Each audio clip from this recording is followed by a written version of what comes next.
దేవీపురం అనే గ్రామంలో గౌరీ అనే దయగల అమ్మాయి ఉండేది. తన సవతి తల్లి మణియమ్మ ఆమెతో రోజంతా గొడ్డుచాకిరీ చేయించుకునేది. కూలివాళ్లకి డబ్బులివ్వడం ఇష్టంలేక ఇంటిపనితో పాటు ఊరివాళ్ల ధాన్యమంతా గౌరితోనే ఉచితంగా విసిరించుకునేది మణియమ్మ.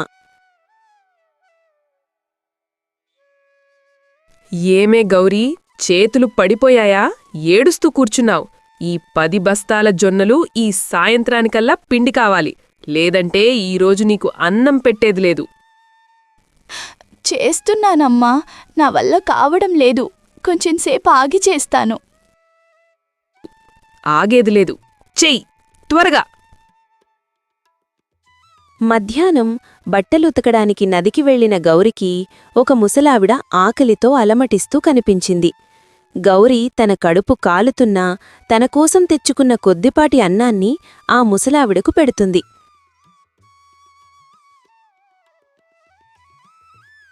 తల్లి, 2 రోజుల్నుంచి ఏమీ తినలేదు. ప్రాణం పోయేలా ఉంది. కాస్త అన్నం పెడతావా? అయ్యో బామ్మ, ఇక్కడ కూర్చో.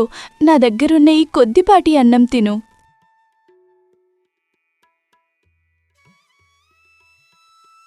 ఆ ముసలావిడ సాధారణ మనిషి కాదు, ఒక దేవత. గౌరి మంచి మనసుకు సంతోషించి ఆమెకు ఒక వింతైన బహుమతి ఇచ్చింది. బిడ్డా, నీ కష్టాలు తీరిపోయే సమయం వచ్చింది. ఇది మాయా తిరగలి. దీనిని తిప్పుతూ నీకు ఏది కావాలని కోరుకుంటే అది ఇస్తుంది. ఆగు తిరగలి అని చెప్పే వరకు ఇస్తూనే ఉంటుంది. ఇది నీకు మాత్రమే సొంతం.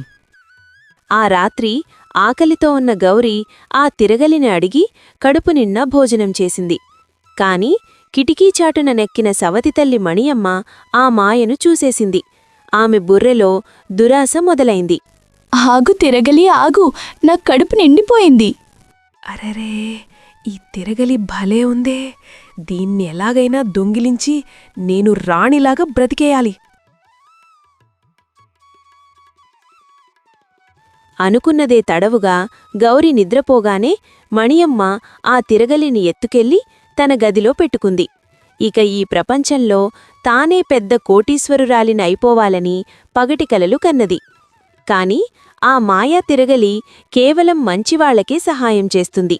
దురాశతో దొంగతనంగా వచ్చిన మణియమ్మ నాకు బంగారం కావాలి అని అడగగానే అందులోంచి బంగారానికి బదులు ప్రమాదకరమైన కందిరీగలు బయటకు వచ్చాయి.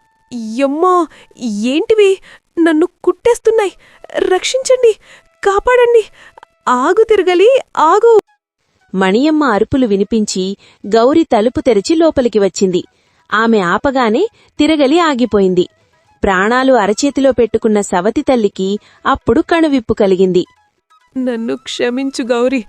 నా కళ్ళు నెత్తికెక్కి నీకెన్నో కష్టాలు పెట్టాను. నీ వస్తువును దొంగిలించి పెద్ద తప్పు చేశాను. ఈరోజు నువ్వే నా ప్రాణాలు కాపాడావు. ఆ దెబ్బతో సవతి తల్లి పూర్తిగా మారిపోయింది. ఇద్దరూ కలిసి ఆ మాయా తిరగలితో ఊరిలో ఉన్న పేదలందరికీ అన్నం పెడుతూ మంచి పేరు తెచ్చుకున్నారు.